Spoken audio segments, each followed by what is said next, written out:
Ayan po, so maligayang pagbalik sa isa na namang episode ng Siblings. Ngayon ay ito po ay isang kategorya ng pagtatagalog namin. Sana naman po ay makonvince namin kayo sa aming paglakbay at pag-star dyan. Pwede naman po kasi kaming pwedeng matulog dyan, di ba ho? Sana naman po wag naman kaming sasabihan na nakukumpit sa kaban ng bayan. Yumi ay refined manners or modest behavior. Nahalina is charmed or attracted to. Nasadlak is fall into disgrace. Sakdal is very or extremely. Dilag is beauty. Dalita is poorness and destitution. Adhika is aspiration. Irog is beloved.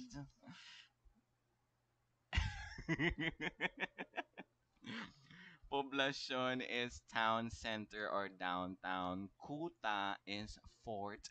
Nakapaloob is contains. Paghihimutok is outcry of tuloy. Outcry of disappointment. Hain is to set the table or food set on the table.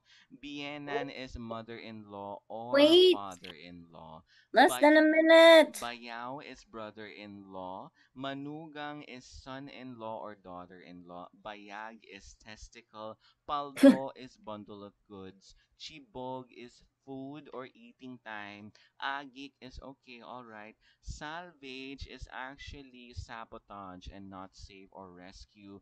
Jesus Mariosep is Jesus, Mary, and Joseph. Resback ay ganti or bawi. Maaamo are meek ones, quiet ones, tame ones. Ego, loss or deficit. Pasarela, fashion, runway. Pasilyo, hallway. Nakakaaning, nakakapraning. Maaagapan pa, can still be saved. May antot, has an odor. Maaangas, maaango. Maaangas is cocky people. Maaango is having the smell.